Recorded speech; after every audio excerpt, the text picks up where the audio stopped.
Jangan lupa bagi teman-teman study bersama untuk like, comment, share, dan subscribe channel ini sehingga channel ini menjadi channel yang bermanfaat untuk kita semuanya. Assalamualaikum warahmatullahi wabarakatuh. Bersama saya Ustadz Abu Leiden. Alhamdulillah, insyaallah hari ini kita akan sedikit mengisi relung-relung hati kita dengan berzikir kepada Allah Subhanahu wa taala. Allah Subhanahu wa taala berfirman, A'udzubillahi minasyaitonirrajim. Bismillahirrahmanirrahim.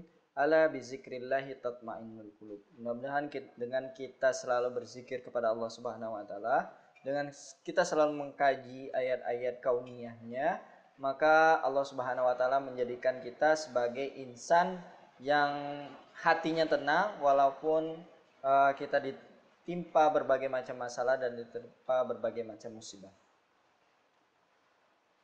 Saya akan mulai dengan Allah Subhanahu wa taala berfirman, A'udzubillahi minasyaitonirrajim. Bismillahirrahmanirrahim.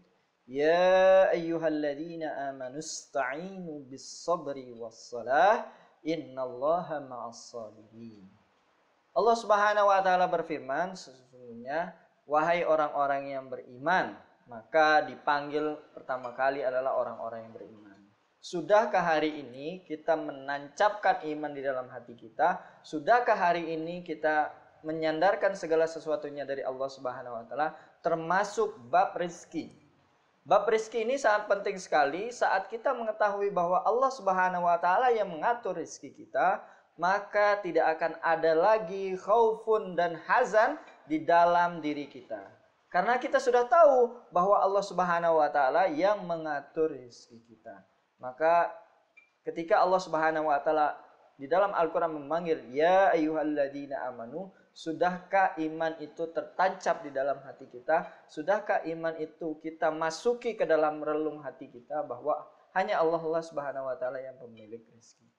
Maka teman-teman yang dirahmati Allah Subhanahu wa taala, saat kita tahu bahwa Allah Subhanahu wa taala yang memberikan rezeki, maka tidak ada kata sedih, tidak ada kata takut lagi dalam kita menjemput rezeki.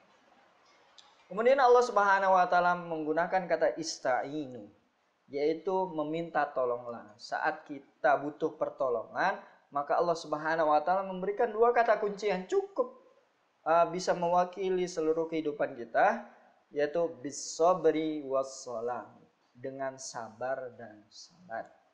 Maka ketika kita saat ini, mungkin teman-teman yang dirahmati Allah Subhanahu wa taala, saat ini sedang dirundung PHK, saat ini sedang mendapati masalah, saat ini tidak bisa berjualan, yang saat ini mungkin banyak bisnisnya yang hancur berantakan karena keadaan saat ini, maka Allah berikan dua kata kunci, yaitu bis-sabri was-shalah, dengan sabar. Apa itu sabar? Menurut Imam Al-Ghazali menyatakan bahwa sabar itu ada tiga. As-sabru ala ta'ah, yaitu bersabar kita melaksanakan ketaatan. Walaupun saat ini kita hanya sholat di rumah, misalkan sholat wajib di rumah, maka jangan sampai ketaatan itu kita hilangkan.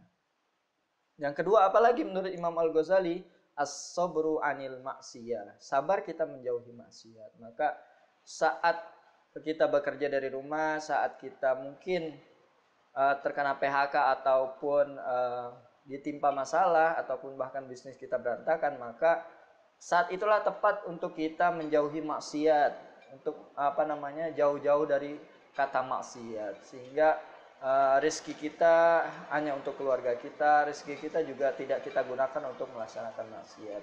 Yang terakhir, as-sabru minal musibah, jadi sabar dari musibah yang kita hadapi. Jadi buat teman-teman yang dirahmati Allah Subhanahu wa taala, maka kata kunci yang pertama yang diberikan oleh Allah Subhanahu wa taala saat kita butuh pertolongan Allah Subhanahu wa taala, maka itu adalah kata kuncinya, yaitu sabar. Kedua, kata kunci yang selanjutnya adalah salat. Maka ketika tahu kita mempunyai banyak keinginan, kita tahu kita ingin Allah Subhanahu wa taala membantu jalan keluar kita, mungkin kita banyak hutang, mungkin kita banyak masalah yang menimpa diri kita, maka jangan lupakan sholat. Jadi walaupun saat ini sholatnya harus di rumah, maka saat ini pula lah yang harus kita tingkatkan, yaitu kualitas sholat kita dan juga kuantitasnya. Kualitas itu apa? Maka saat kita sudah paham bahwa kita harus sholat di rumah, maka mungkin yang tadinya bacaan Al-Quran kita mungkin ya cuman kulhu dan sampai An-Nas saja yang kita hafalkan, maka saat kita di rumah, maka ketika kita tidak beraktivitas di luar, maka saat ini tepat untuk kita untuk menambah hafalan kita. Jadi ketika bacaan sholatnya pun kita pahami, kemudian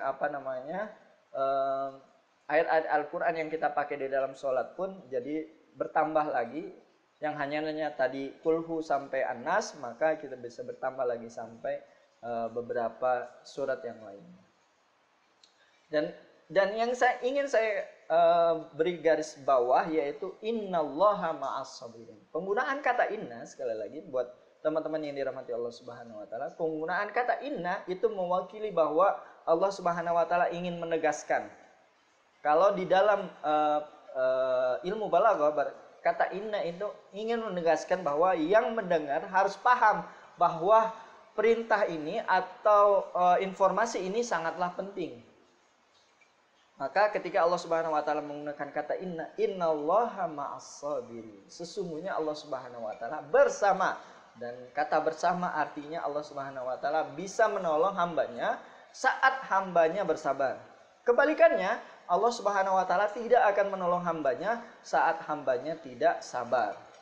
Jadi saat ini mungkin saat dimana kita harus bekerja di rumah, kemudian ada yang berjualan tidak bisa berjualan, kemudian ada yang saat ini mungkin sakit, atau banyak sekali saat ini keluarganya sudah meninggal misalkan, sudah meninggalkan dunia misalkan, maka yang harus dilakukan adalah tadi bersabar.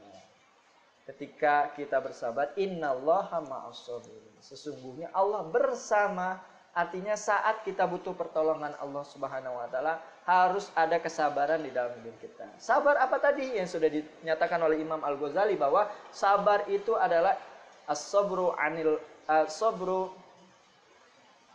anil maksiyah, sabar kita untuk menjauhi maksiat yang pernah mungkin kita lakukan sebelumnya. Kemudian as-sabru ala ta'ah, ya, sabar kita terhadap melaksanakan ketaatan yang diperintahkan oleh Allah Subhanahu wa taala. Dan yang ketiga adalah as-sabru minal musibah. Jadi sabar kita terhadap musibah yang mungkin menimpa diri kita, yang mungkin menimpa keluarga kita, yang mungkin menimpa saudara-saudara kita. Dan ketika saat ini maka kita dituntut untuk lebih banyak berempati terhadap sesama kita. Mungkin ketika kita diberikan rezeki, maka kaila yakuna dulatan bainal agniyain. Jangan sampai rezeki itu hanya berputar di orang-orang yang kaya saja. Teman-teman yang dirahmati Allah Subhanahu wa taala, itulah pentingnya kita bersabar. Maka ketika kita bersabar, sesungguhnya Allah bersama kita. Jadi teman-teman yang dirahmati Allah Subhanahu wa taala, saat mungkin saat ini kita dirundung masalah, saat ini kita sulit untuk mencari jalan keluar, maka kuncinya adalah sabar. Ketika Nabi Yunus alaihissalam dimakan oleh ikan paus yang besar sekali dan di bawah lautan, maka Nabi Yunus alaihissalam berdoa apa? Subhanaka inni kuntu minaz zalimin. La ilaha illa anta subhanaka inni kuntu minaz zalimin. Ya Allah, tiada Tuhan selainmu. Subhanaka, maha suci Engkau ya Allah, inni kuntu minaz zalimin. Sesungguhnya aku adalah orang-orang yang zalim. Maka saat ini adalah saat yang tepat untuk kita merefleksikan bagaimana kisah Nabi Yunus alaihissalam ketika menghadapi musibah, ketika menghadapi masalah yang menimpa hidupnya. Nabi Yunus alaihissalam itu tetap sabar, tetap berhusnuzon kepada Allah. Itu yang paling penting, yaitu husnuzon kepada Allah Subhanahu wa taala, yaitu tetap percaya bahwa Allah Subhanahu wa taala memberikan kebaikan di dalam hidup kita. Mungkin itu saja yang dapat saya sampaikan. Paling penting adalah tadi kita berhusnuzon kepada Allah Subhanahu wa taala.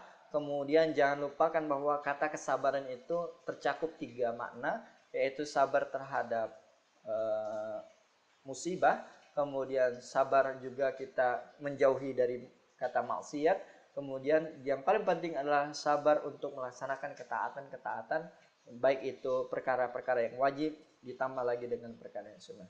Bila taufiq wal hidayah. Assalamualaikum warahmatullahi wabarakatuh.